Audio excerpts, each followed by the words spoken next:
Welcome to the Winners Mindset podcast. Hi, David, and how are you? I'm fine, thank you, Edward. How are you? Really good, thank you. And just to start off, it's really great to be back now. I know that I've been off for the last maybe 2 months. I was obviously going through a bit of a hard time with my stammer, but I'm back now, and I really want to keep on doing what I'm doing. So I really want to thank you for the people that supported me during this time, and I'm really excited to begin again now with David.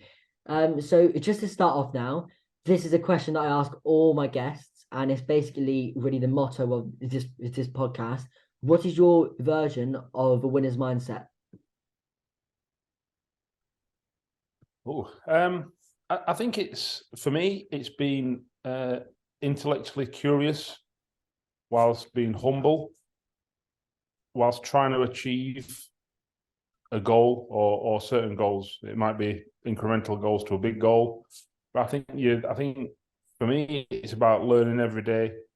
It's about never standing still, but being humble and showing humility along the way. That's what I would say. Can you talk to us about your kind of your kind of upbringing a bit, and like how you came to pro, and maybe some of the challenges that you had? Yeah, I grew up in a working class northern town to working class parents, which is not unusual in football circles. I think one thing that was definitely a milestone when I was growing up, I was released at 12. I was well over 6 foot at 12. I was clumsy. I was clunky. I fell over the ball. I was growing. That's what it was. But back in the sort of early 90s, I'm not sure there was there certainly wasn't the sports science element of football at all. So I was just seen as rubbish as opposed to growing or any sort of potential.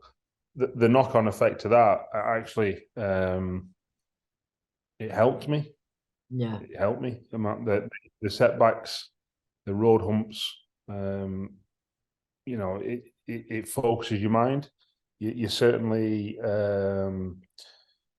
you know, if you can overcome an obstacle at 11 or 12, such as being released, which can be devastating, then you know that I wouldn't say everything's insurmountable, but you put things into perspective, and it gives you an added belief. Actually, I'll get back to this.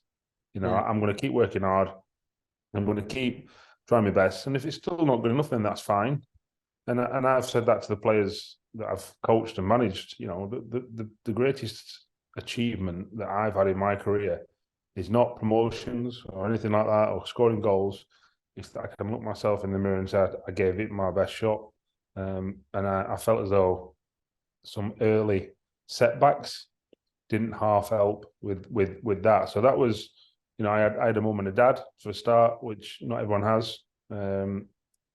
That took me to training, to grassroots football. It was back then Centre of Excellence sessions.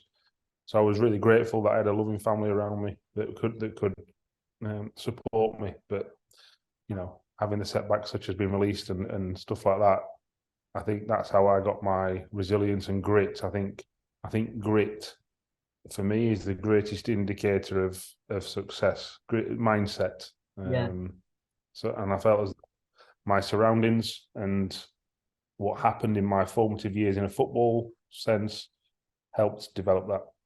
Yeah, because of young players now, like we live, like your day compared to young players now is really different now, just because of the way the game's moved on, and all the distractions that we have now, as actual people. So, do you think it's harder now for maybe young players, or do you think it's easier for young players? I think it depends in which sort of element of development you're referring to. It was far harder in my day to watch football and study football. You had match of the day on a Saturday night, and that was all you got, really. Sky was starting to come in 92, 93, and you'd see one game on a Sunday afternoon. Whereas nowadays, the people like yourself, you'll be able to go on your phone and see whatever clip from the previous night's games because it'll be on social media somewhere. So in Yeah. terms of actually studying and picking up new skills, there's an immediacy to that, which there wasn't when I was your age. There is a distraction in terms of mobile phones, in terms of social media, but only if you allow it to.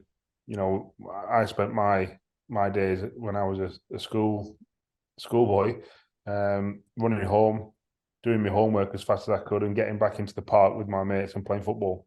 Yeah. If I weren't at training. Yeah. So there was definitely an added benefit to the cultural and societal norms back then. It was accepted that kids would play about in parks, whereas I'm not sure that's the case nowadays because it doesn't work like that, does it? Yeah. So I think it depends which type of development, which area of development you're referring to. I think there's some greater challenges for the younger people nowadays, but I also think there's a lot of easier stuff as well. I think the other thing to consider is I think the coaching has certainly got better. Yeah. Without a shadow of a doubt. Yeah, for sure. Do you think it's your job now is a bit harder though? Because as a manager, are you having to look after the players from the other perspective? And how did you manage that side of it? Because did you tell your players after maybe a bad game, just please don't look at Twitter, please don't look at this, because you know what's gonna happen? Yes, I can't say I haven't said that before. I certainly have. You have definitely got to be more mindful of the wider world, if you like, the mental side of it, without a shadow of a doubt.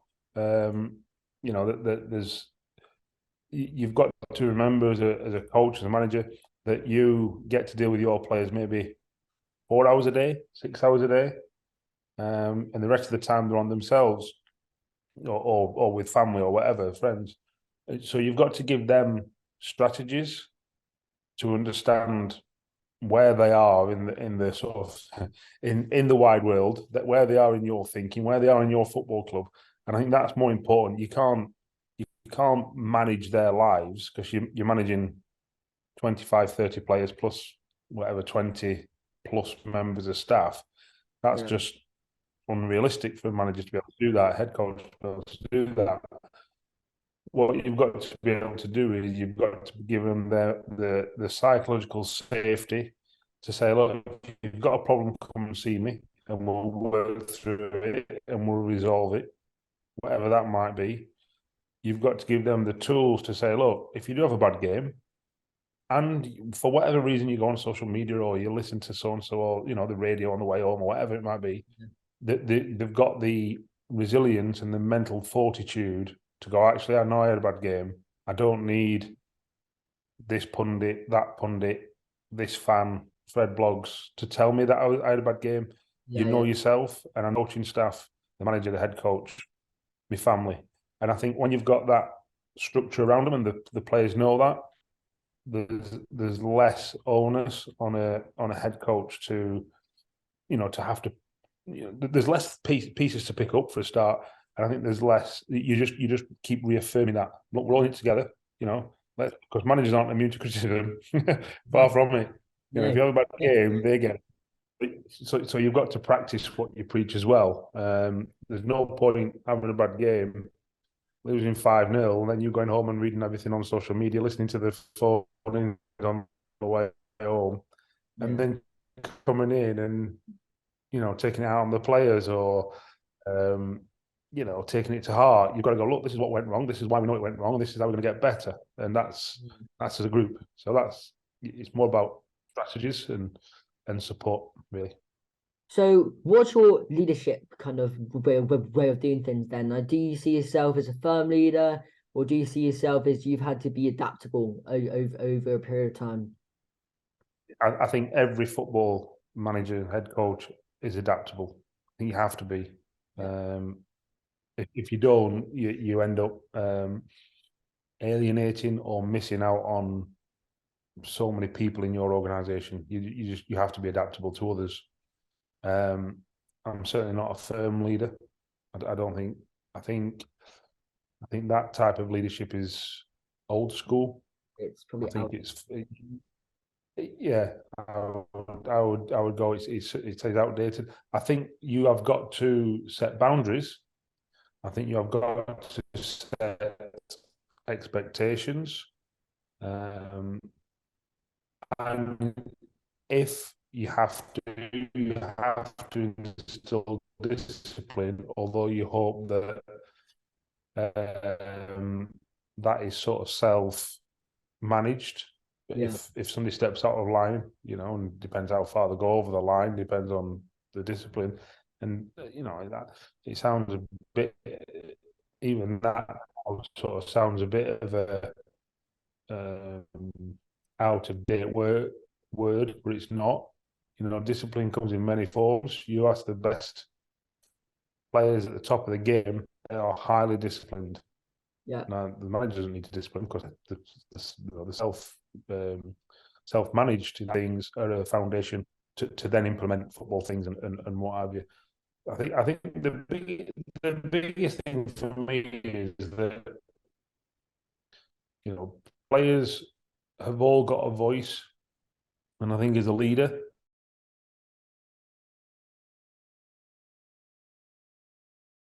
yeah. There we go. yeah,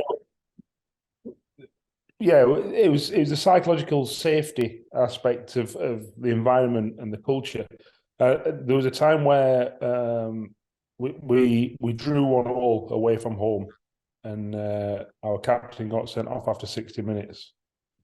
And after every training session, after every meeting, after every match, I would ask every individual player, "Have you got anything to say? Have you got any questions?"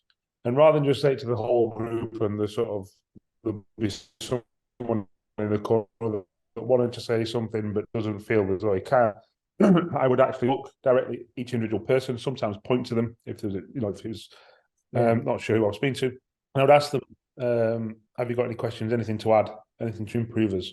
And this day, the captain that got sent off probably cost us 2 points. In front of the whole group, all the staff said, "Training this week, Gaffer, was," he swore. Right, okay.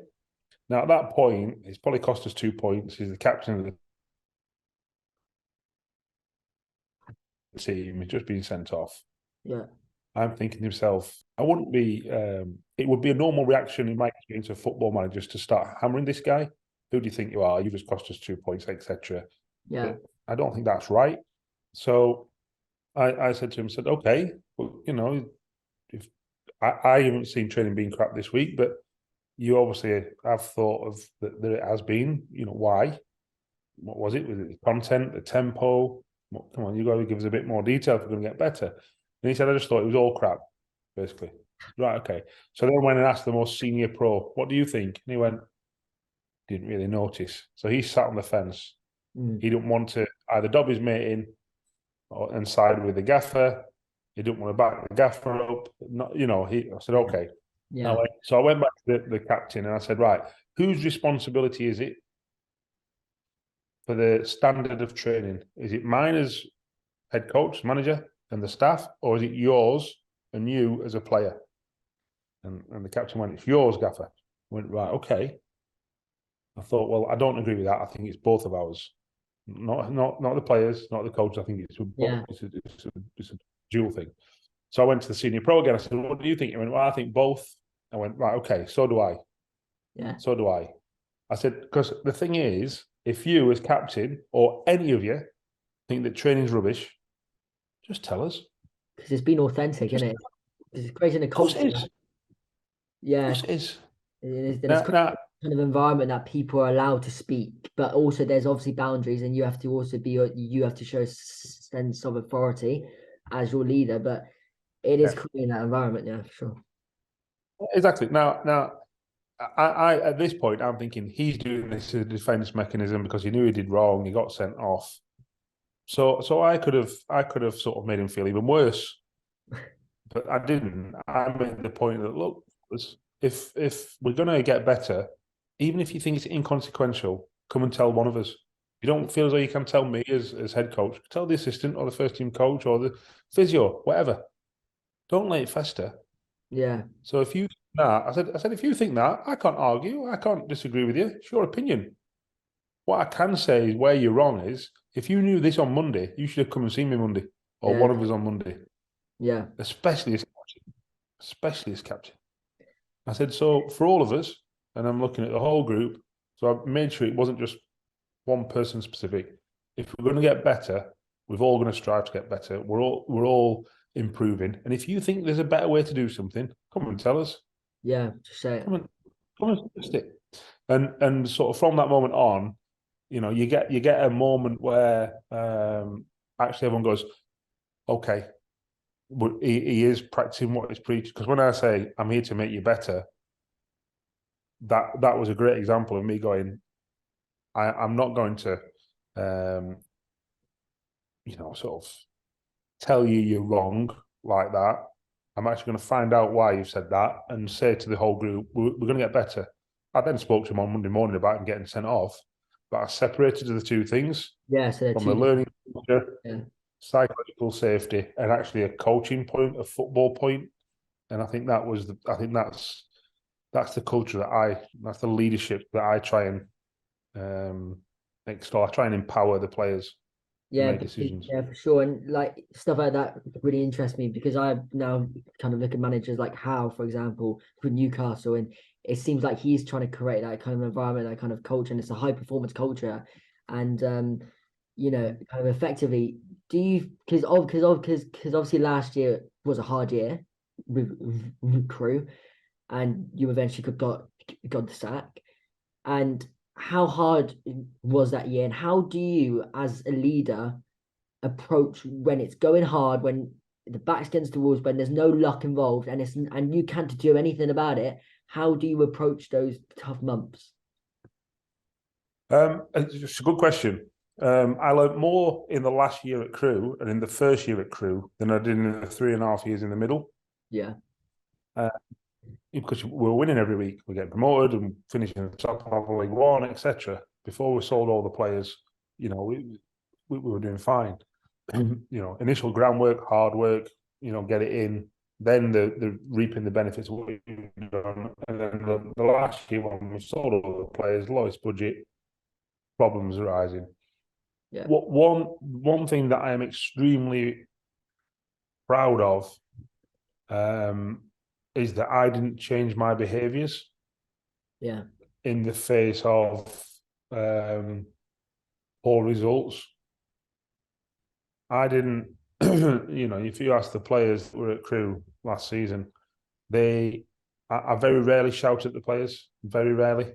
I'd only shout at the players if they didn't do sort of like the non-negotiables, yeah, 100% effort, trying to play the right way, which we'd agreed to as a group. yeah, That kind of thing. They can all do a bad pass. They can all concede a goal. That's not a reason for me to shout at them. And even though we're losing lots of games, my behaviours didn't change towards the players, and I think that was a real because you got most managers after not winning many games in 10, 15, certainly 20 games, they get the sack. Well, yeah, I endured 40, um, which sounds it sounds like a crazy positive, but it is. If you can endure what I had to endure, you know that you're resilient. You know that you are well grounded. You know your core principles. They don't change. yeah, Even in the extreme pressure, however small the crowd may seem to be or whatever. But adding a note on to so the exposure doesn't really make that much difference. It's what you do yourself, and I didn't change my behaviours towards the players, and I thought that was a real good thing. yeah, Don't get me wrong, I look back and I think maybe I should have changed once, one yeah, day, and gone in and gone right. This is, yeah, and seen what happened. But I don't think that'd have been me. In fact, I know it wouldn't have been me, but it'd been interesting to see what had happened. But I look back and should have done that? I don't know. So I think that was the biggest thing for me. When I was under pressure, my behaviours remained constant towards the players. I was still trying to help them right until the last day. Yeah. And I think that is my job, trying to help players to get better, to win football matches. There's no hiding, David, that it is a tough job, and especially when the results aren't going your way and you're putting in the hard work. And I did read and one of the articles about you, and that you did have with the burnout, and you did really find that hard. And it is hard being a manager in football. It's really, and I could say right now, like I play maybe football manager the game, and it's very easy. But until you're in there, Mhm. it's very hard. So I just wanted to ask you, during those bad run of months, did you have to see a person for help? Because kind of effectively, it's a very, very lonely job at times. No, I didn't. The biggest thing I should have done more of was delegate Yeah, way before that season, and I didn't do that well enough or often enough. Did I have the support in place to do that and still get desired results? Not sure, but it'd probably been worth a go. The job at Crewe specifically is extremely under resourced, which I'm not saying that isn't a negative comment in the sense that they cut their cloth accordingly and they're a sustainable football club, and that should be hugely applauded. Did it help me? No, it didn't. No, it didn't, because you end up being, head coach, manager, director of football, sporting director, head of recruitment, chief scout, yeah, strategist, everything and everything. But that's the resources that football club has got. But it is unsustainable. It yeah, just is. it is. Yeah, And I look back now and I should have realised that. And I should have actually been more insistent than I was. I was insistent at times, but it still didn't get me very far. yeah, Um, I should have seen someone, maybe. The first person I employed when I become manager, it was in the January transfer window. So as soon as the January transfer window stopped, the first person I brought into the football club was a psychologist. yeah, To work with the staff, to then work with the players. Do I believe in that element of the game? Of course, it's a huge area. My biggest failing, if you like, I didn't delegate to well enough and often enough to the correct resources, because I felt the resources weren't there. yeah. Some people argue that they were. I'd argue that they weren't. Yeah. So you kind of had that on you to do this, to that, and you didn't have the other people around you effectively that you didn't Yeah, think you the best job that you could have done. yeah. Like I said, the structure is under resourced, which is not a criticism. Yeah. It's just the way that football clubs run, and I should have been more insistent on some of the staff that probably in the end maybe could have done the job, but not initially. Now I did try with one or two of the staff to do quite a few bits and bobs, and they quite clearly weren't up to the job. And I should have said to the chairman that they need to go, but Yeah. I didn't, and I should have. Do you think? So I know. Because I was going to ask No, you, go on. what advice would you give to young David and entering the crew job for the first time? I would say delegate, obviously. I'd Yeah. also say be ruthless. Be ruthless. I spent over 10 years at that football club. I'm the only person who's won promotion as a player and a manager in 100 and whatever it is, 30, 40 years, whatever it is. That's not to be sniffed at. Do people see it like that? Probably not. That doesn't really matter to me. What I should have done is I had the opportunity to get more out of the football club, and I don't mean on a personal level. I mean on a to remain in the job level. I wasn't. I should have been even more insistent towards the chairman and the board than I was. Yeah.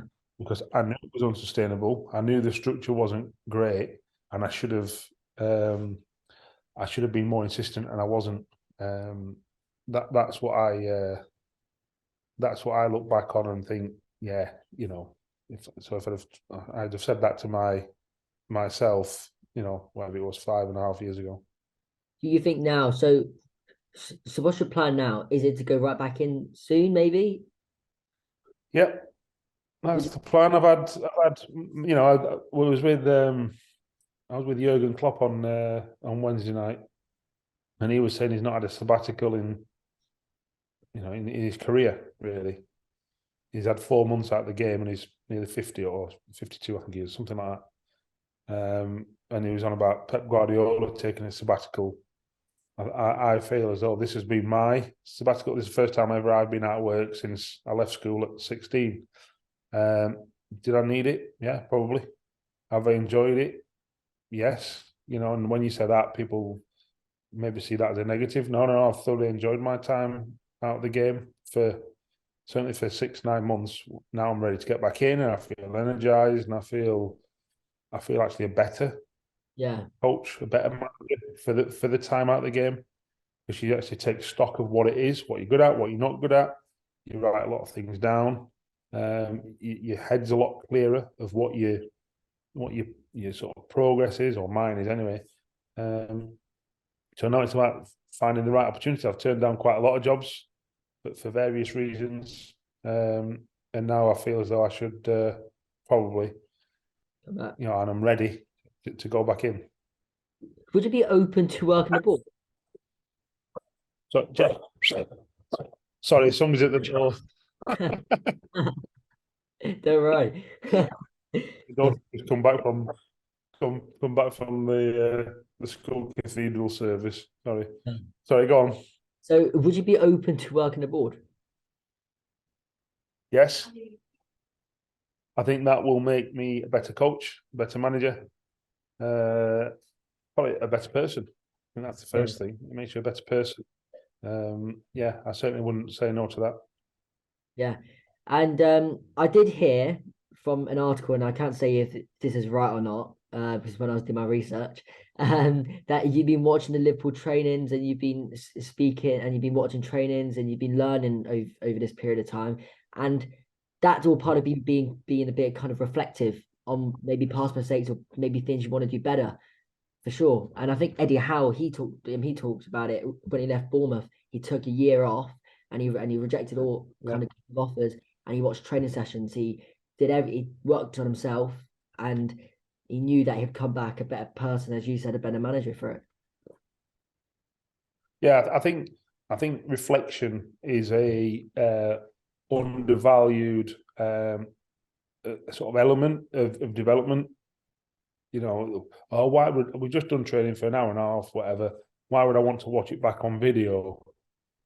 I've got this to do, I've got that to do. Actually, it's important. You see different things. You can fast forward 20 minutes of it when there's, explaining or a drink break or whatever it might be. So it's not completely exhaustive. But I think it's really important to go, actually, did I do that right? Can I be better? Oh, I missed him not listening. Yeah. I missed him. Is he always not feeling like he's a player? I had a player at Crewe, body language, he was disinterested, flippant. He was the most attentive guy. You ask him a question about what was going on, he knew. He knew. His body language suggests otherwise. So I think you can pick up things maybe like that, that you don't see when you're in it, when you're delivering the session. And I think reflection on training sessions, never mind matches. Obviously, matches, that's part of the course. You have to do that. Essential, yeah.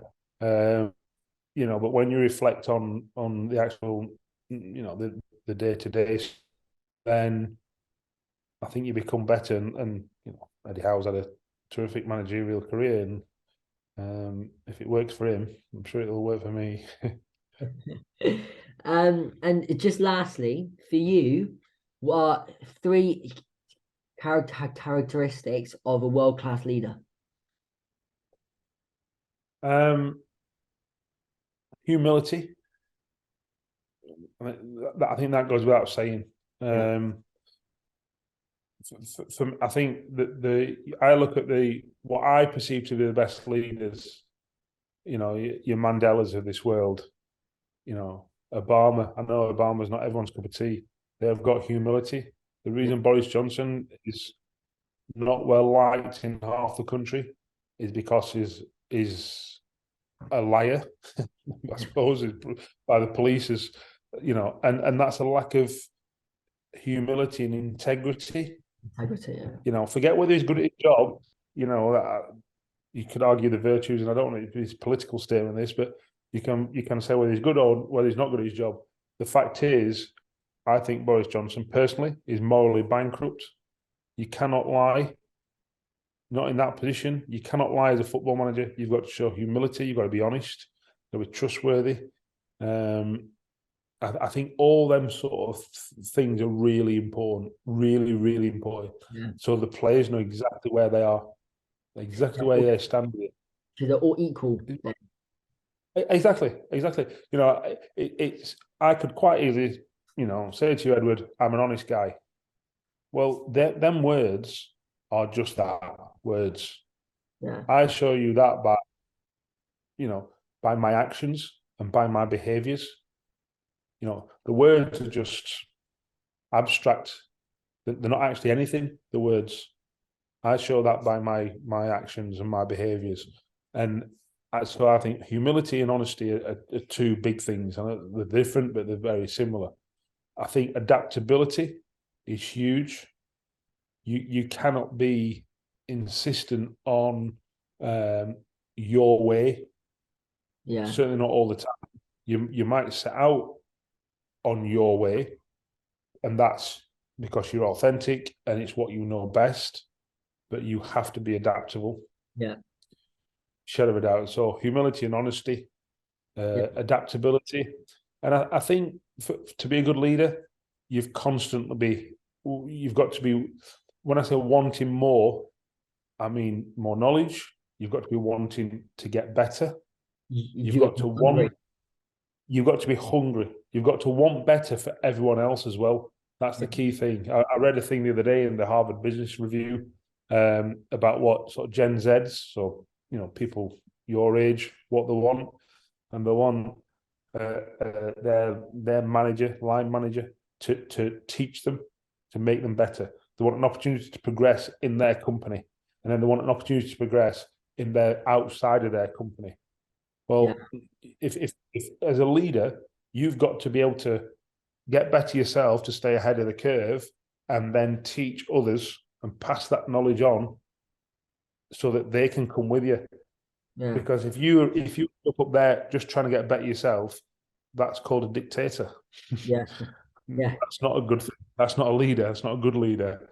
It's not really a dictator, but you get my point. You become a pariah.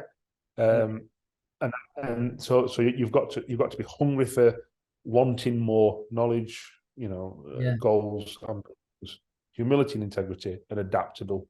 That's what I think makes a good leader. Well, and honestly, I could talk to you about this for the whole day, honestly, because when I look at you saying that, there's so many different kind of leadership kind of styles. I could compare you to Neil Warnock. I see Neil Warnock shouting those videos, shouting, screaming. I don't think he'll be doing that in it. I don't know what the reaction maybe would be of the players, and even managers like Antonio Conte the other day in the press conference. You know, you see things like that, and you go, "That's one style of leadership." But is that the best style of leadership compared to the new up and coming managers that have got? Like what you said with the Jurgen Klopps, with the Peps, they're all being adaptable. They're all changing their ways. They're not just going to stick to. Of course, you have to be authentic, of course, but you got to be adaptable. And at the same time, you got to adapt with the times. And they keep on doing that, and that's what the best managers do, and that's what longevity is. I 100% agree with you. 100% agree. The one big thing that I think is going to come into football. Data's in football now, isn't it? It's huge. Whether it's data about games, passing, percentage, there's lots of things that you can get out of a game, packing, all that kind of stuff, recruitment, all the rest of it. It's all at the minute club led. You've got a data analyst, you've got an actual performance analyst, you've got analysts who do sports science, the coach and the managers analyze everything. Quite quickly, the players will analyze themselves. They will become individual, like player analysts. That's where the game's going to go. As coaches, as leaders, what do we need to make sure we do?